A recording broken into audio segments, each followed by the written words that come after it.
नहीं तो पति पत्नी के बीच में डेली झगड़ा होगा। भक्ति भजन व प्रवचन के अद्भुत ज्ञान की बातें सुनने के लिए सब्सक्राइब करें सोनू महाराज जी के यूट्यूब चैनल को, और सबसे पहले वीडियो देखने के लिए बेल आइकन पर क्लिक करना ना भूलें। दूसरे नंबर, जो पलंग होता है उसके ऊपर कोई भी चीज नीचे ना रखे। पलंग के नीचे कोई चीज ना रखे, नहीं तो पति पत्नी के बीच में डेली झगड़ा होगा। ये गारंटी है। कई माता बहनें बर्तन रख देती नीचे, कोई जूते चप्पल घुसा देती, कोई झाड़ू घुसा देती है, फिर क्लेश होता है। पचे के मन बावजी फोड़ा पड़े, बावजी बापड़ो बट पलंग कन कहीं कर बावजी, क्यों बावजी को बदनाम करते हो, क्यों देवताओं को बदनाम करते हो, वे बट क्यों फोड़ा पाड़ी, अपने क्यों लड़ाई लगाई थारे बीच में। भाई ये कुछ नहीं, हमारी जो बजने वाली चीजें रखते हैं ना बर्तन के पलंग के नीचे, वो बजती है तो हमारे नेगेटिविटी ऊर्जा पैदा होती है। एक जो बीम आता है ना, बीम जैसे ये बीम यहाँ का, घर में भी बीम होता नहीं, उसके नीचे कभी मत सो, नहीं तो 100% बीमार पड़ोगे आप।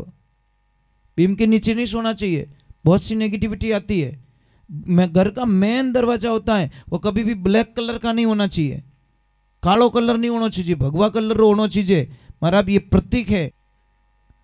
कितनी अच्छी बात बोली।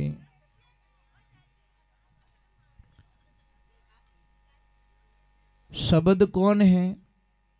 एक पावर हाउस। सुरता कौन है? एक केबल। ज्ञान कौन है? एक बल्ब। और वैराग कौन है? एक उजाला। समझ लीजिए, बल्ब कितना भी महंगा लेके आए आप, और कांटेक्ट नहीं हुआ तो उजाला नहीं होगा। और इधर से भी केबल चलेगी पर पावर हाउस से टच नहीं की उसको, तो भी उजाला होने वाला नहीं है। कोई सत्संग चल रही, कथा चल रही, तो एक दिन देखा कि कोई बहन थी, वो दूध वाली थी, वो रही थी, एक दूध वाली रोज हमेशा देखती कि महाराज इन लोगों को क्या सुनाते, ऊपर बोझ है। और एक दिन महाराज जी की नजर पड़ गई कि भाई हमेशा वहां खड़ी क्यों रहती, उसको बुला के लेके आओ। तो जैसे ही कोई शिष्य गया और बोला भाई जी थाने बुलावे महाराज जी, आई वो प्रणाम किया कि बेटा आप हमेशा वहां खड़े क्यों रहते हो? कि महाराज जी मैं सुनना चाहती हूँ कि यहाँ नहीं सुना हुआ जो को मन ही एक दिन सुनाए दो। ये रोज बड़े शांति से बैठे रहते कि बेटा कोई बात नहीं सुना देता हूँ। कि कहीं के चलते रहो बजते रहो, चलते रहो बजते रहो। ठीक है, बाई को समझ में आ गया।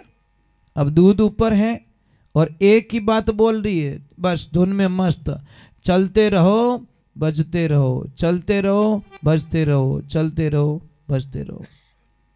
एक दिन वक्त ऐसा आता है कि जैसे वो चलते रहो बजते रहो, नदी पार करने के लिए उसको 4 किलोमीटर वहां जाना, ब्रिज से वापस आना, फिर अपने गांव वापस आना। मतलब 4 किलोमीटर जाना, 4 किलोमीटर आना, ब्रिज को पास करना। क्योंकि गांव तो यहाँ था, सामने सिटी यहाँ थी, परंतु रास्ता यहाँ नहीं था, रास्ता 4 किलोमीटर दूर था, तो टाइम लगता था 1 घंटा 2 घंटे का।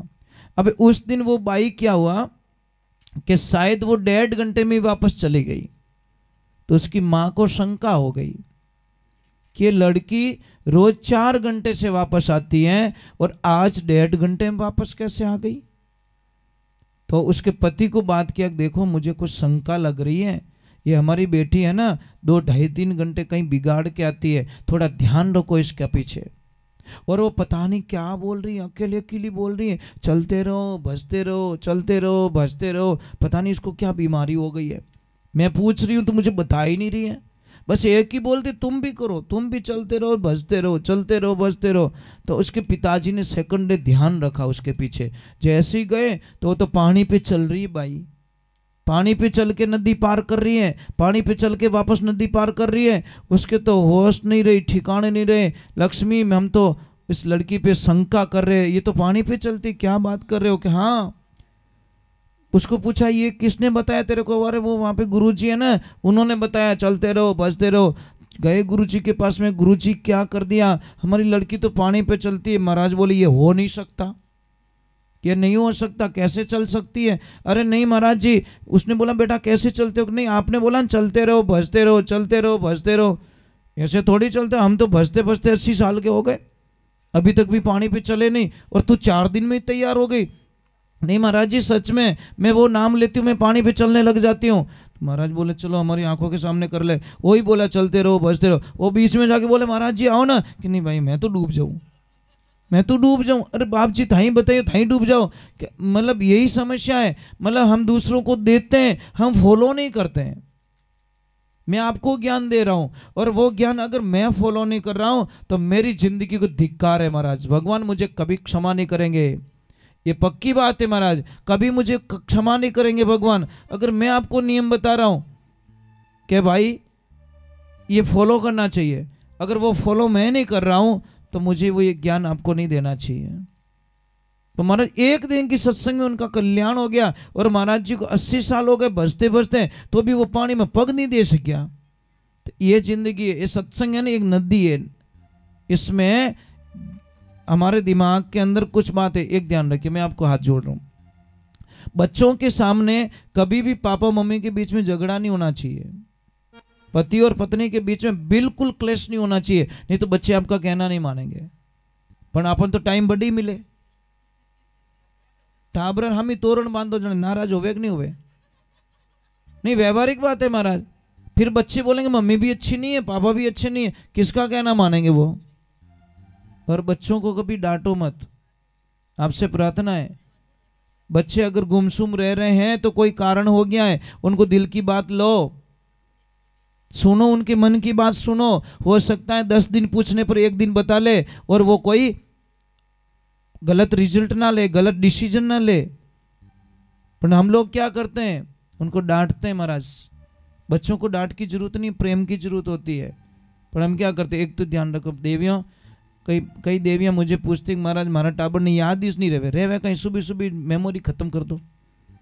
जब सुबह उठाते हो बच्चे को कभी गुस्सा मत करो, 1 बार नहीं 10 बार उठाओ बच्चे को, कितनी बार, पर उसके ऊपर चिल्लाओ मत, गुस्सा मत करो, क्योंकि सुबह सुबह अगर गुस्सा कर दिया वो बच्चा पक्का पढ़ाई में कमजोर हो जाएगा।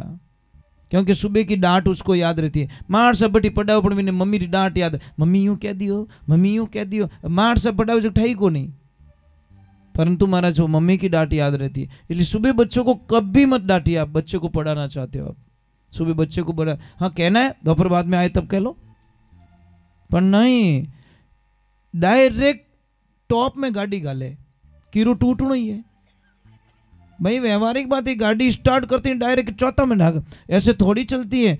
अरे उसको दूसरे नंबर, कई लोग बोलते हैं मुझे सिर दर्द बहुत होता है। आपको पता है सिर दर्द क्यों होता है?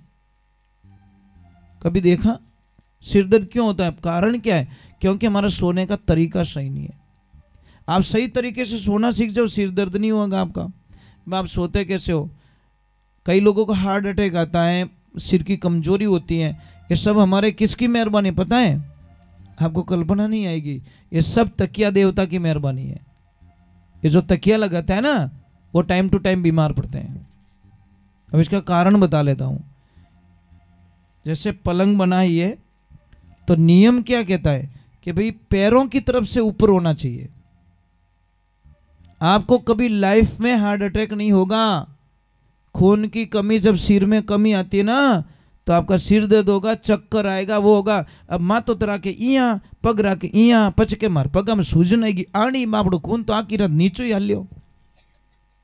समझ में आ रहा है कि नहीं आ रहा है?